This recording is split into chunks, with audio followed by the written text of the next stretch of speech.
Oi pessoal, meu nome é Roberto Ibel, sou economista, sou professor de Relações Internacionais e vim falar um pouquinho sobre os impactos da pandemia do coronavírus na economia internacional e na geoeconomia nos dias de hoje, né? Tentar entender quais são as perspectivas de cenário, quais serão os impactos disso para a economia internacional como um todo. Primeiro, vamos dividir essa análise rapidamente, né?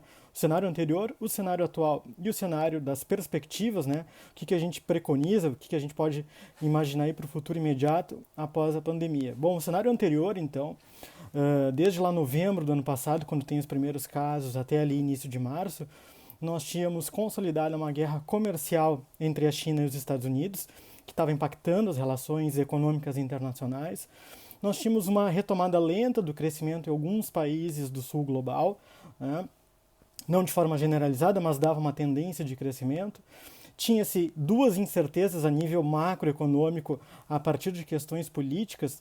Primeiro, a questão do Brexit. No dia 31 de janeiro teve a separação final, esse divórcio final entre o Reino Unido e a União Europeia, e também as incertezas em relação às definições das eleições norte-americanas que estão previstas para acontecer em novembro deste ano, a partir das primárias democratas, né, do Partido Democrata, que ainda estavam indecisas sobre quem de fato elegeriam, se seria Joe Biden ou, no caso, um candidato mais progressista, um candidato um pouco mais distante do establishment político democrata, que era Bernie Sanders. Então isso ficou nessas incertezas eleitorais norte-americanas que teriam impacto também para as relações econômicas internacionais.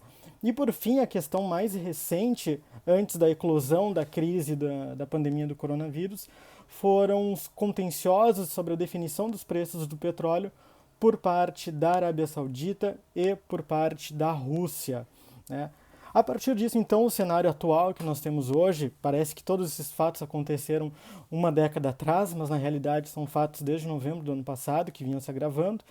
Então, com a eclosão da crise do coronavírus ali a partir de janeiro, quando começa primeiro na China, você tem a eclosão da pandemia, depois isso se alastra para a Itália, para a Espanha, para todo o continente europeu e depois avança para o restante do mundo, Estados Unidos hoje liderando o número de infectados e o número de mortos.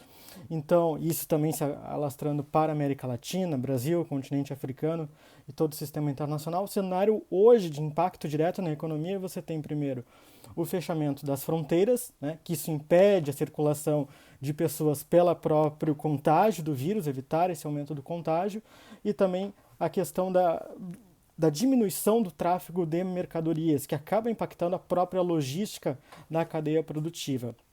E aí outras questões do cenário atual que vem ocorrendo, a questão da reprogramação industrial, né? Indústrias que passam a produzir bens e insumos que atendam ao controle da crise, com produção de máscaras, equipamentos de respiração, respiração mecânica. Você vê questões atreladas como uma diminuição de commodities por parte da China, também muito relacionado, né, a outros fatores do sistema financeiro, como os circuit breakers que a gente vinha acompanhando, um debate sobre o lockdown parcial ou total, como isso pode impactar as economias de quase todos os países mais impactados pela crise do coronavírus, e também outras questões de cunho monetário e macroeconômico, como o reajuste nas taxas básicas de juros, como nos Estados Unidos, que a gente viu, uma revisão de crescimento para baixo por parte do FMI, do Banco Mundial e da OCDE, que certamente trará impactos significativos.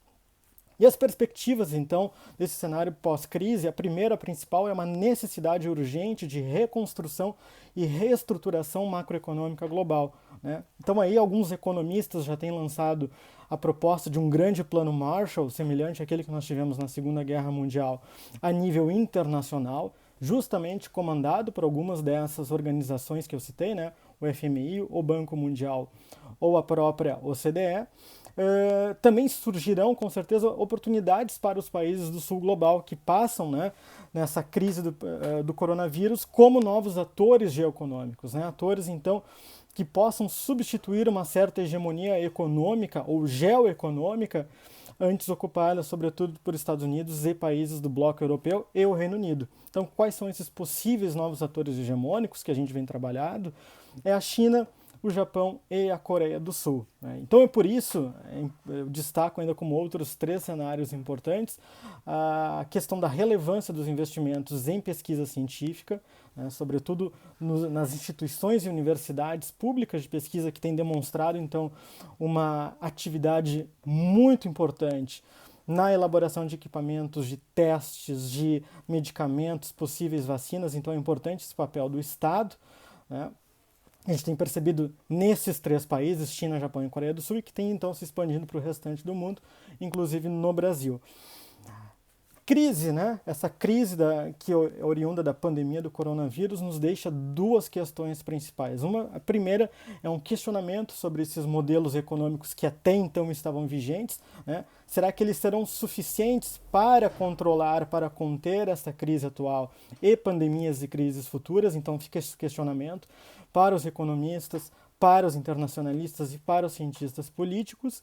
E o segundo questionamento, que é um dos mais importantes para nós, das relações econômicas internacionais, é a substituição do G7, grupo dos países mais industrializados com maior performance econômica no sistema internacional pré-coronavírus, sendo substituídos então pelo G20, pelo G77 ou por outros blocos que virão futuramente, né, nessa articulação política internacional, como substitutos no poder de decisão das relações econômicas internacionais e da própria economia internacional. Certamente o Brasil será um desses atores futuramente. Um grande abraço a todos. Obrigado.